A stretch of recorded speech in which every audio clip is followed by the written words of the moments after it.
unang hirit, serbisyong totoo ang unang hirit, ang saya-saya sa unang hirit. Ang problema mo, yung coal plant, isang major issue sa environment. Okay. Kailangan ilinaw yan eh. Ma-redefine, okay. Yung Next.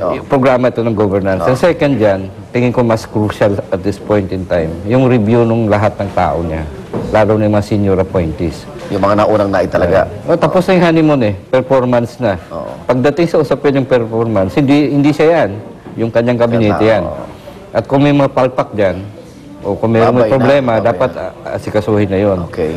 Presidential will, tawag doon. Yung tatlo, no? Yung pangatlo, continuing yung mga krisis eh. Okay. Pagtaas ng presyo ng mabilihin, problema ng ating OFW, mga job insecurities dyan. Lahat yan, ang kailangang tugunan niya in a way na yung makikita ng tao na may solusyon. Mararamdaman. Kasi ang nakikita ng solusyon ngayon, pantapal. Di ba yung 500 peso subsidy, no? Oo nga. Alam naman ng lahat na hindi ito ang solusyon. Isang lang yun. Precisely. Ibig sabihin yung dating kasi itong 1 year, para bang reactive ang administrasyon. Yan. Hindi niya hawak buo yung kanyang sitwasyon. Nakikinig si Yusek. Hindi. Nasasabi ko yun sa vlog ko. Siyempre. Ang tawag dyan, friendly, unsolicited advice. Ikaw ba allergic ka na sa Twitter? Ano ba? Ay, hindi po. Hindi naman po. Kamusta? Tweet. Ikaw ba talaga yun, ha? Nag-tweet talaga yung dalawa ni Congresswoman? Nakakagulat yun.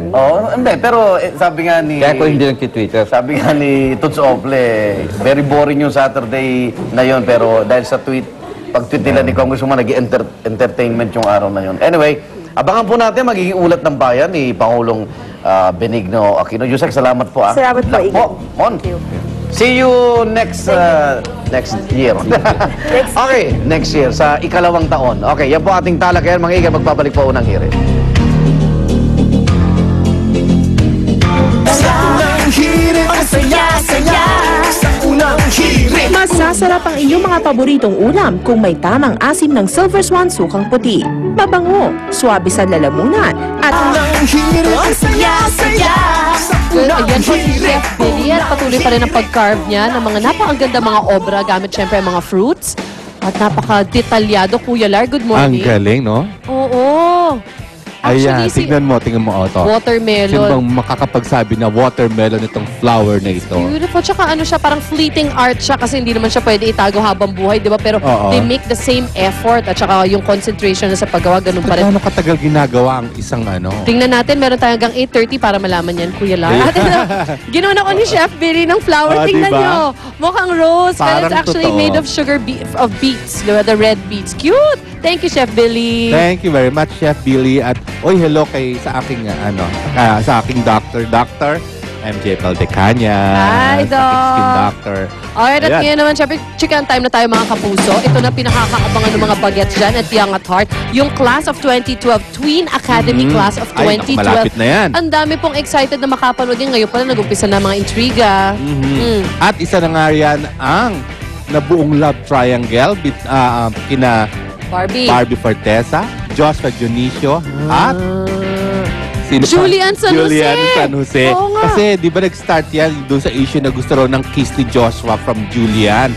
At nang tinanong, actually ako nagtanong kay Barbie kung nagkaselos, oo naman ang sagot ni Barbie. Di ba? Nako, totoo bang nagkakaselosan? Panoorin natin ito. Julian? Barbie?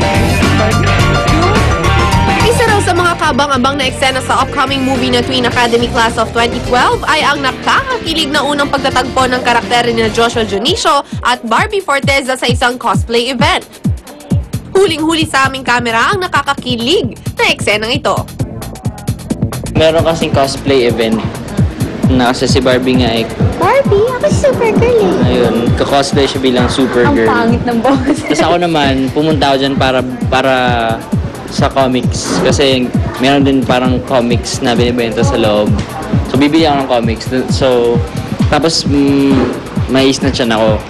Samantala, hindi rin namin pinalagpas na tanungin si Joshua tungkol sa pagkaka-link ng kanyang pangalan sa young singer at co-star niya sa nasabing pelikula na si Julian San Jose. Okay lang. Magaling siya kumanta. Pero hindi ko naman sinabi talaga na gusto ko siya, na crush ko siya. Nilinaw din ni Joshua na walang ilangan na nagaganap sa kanila ni Elmo Magalona sa kabila ng lumabas na issue between him and Julian. Kasi kung meron naman akong gusto kay Julian, sabihin ko sa kanya. Kasi open naman kami, hindi naman kami wala namang ilangan sa amin ni Elmo. Pinabulaan na naman ng on-screen partner ni Joshua na si Barbie ang intrigang nagsiselos di umano siya kay Julian. Hindi po. Okay lang naman po sa akin yun. Mabait naman po kasi si Julian eh. Tsaka maganda yung boss. Unang hirit, mission totoo.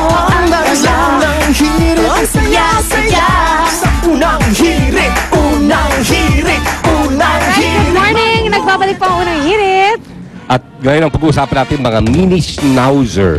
At kasama po natin si Dr. Winston Pascual, no relation kay Lynn Pascual, no? Presidente po ng Miniature Schnauzer Club of the Philippines. Good morning po. Hi, good morning.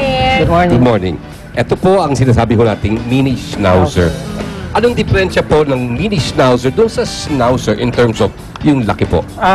Mini schnauzer, ang height niya is 14 inches, 12 to 14.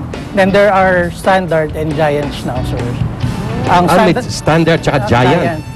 Ang standard is 17 to 19 inches. And giant, 25 to 27 and a half inches. So, ito yung full height na. Ito na yung full height ng mini schnauzer. Adult height. 12 to 14 inches.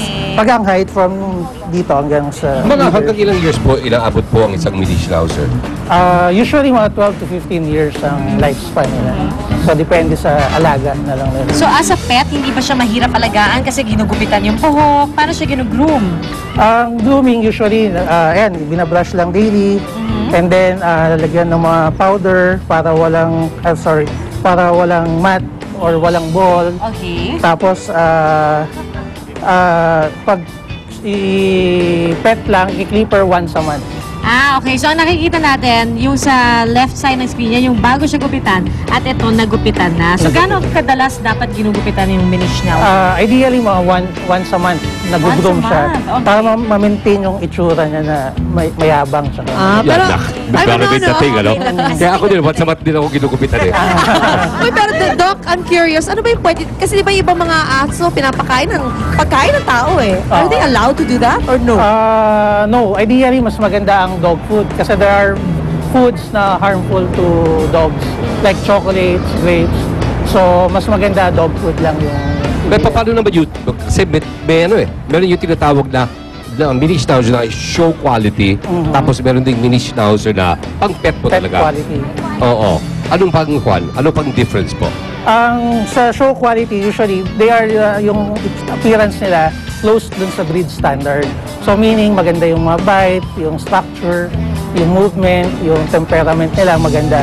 Unlike sa mga pet qualities, yun yung mga konting faults, yung mga overshot, no balls, mga ganyan, one ball. And hypoallergenic tong asong to, no? Ideal yan sa mga may asthma kasi non-shedding. Okay yan. So kahit ang mahaba hair niya, it doesn't necessarily mean na pa-allergic ka sa kanya. Yes. So maraming salamat, Doc. Thank you very much and thank you everyone. Ang cute ng mga aso nyo. So mga kapuso, yan po. Kung gusto nyo magkaroon ng pet na miniature schnauzer, magpahaba kayong balbas. Kamukha nyo na ang pet niya. Ay, mga kapuso, babalik po agad ang unang hirit. Taran! Hirit ang saya-saya. Sa unang hirit, unang hirit, unang hirit. Mangungula ka. Unang hirit. Unang-una ka. Balitang dapat na malaman. Impormasyong may... Masasarap ang inyong mga paboritong ulam kung may tamang asim ng Silver Swan sukang puti. Mabango, swabe sa lalamunan.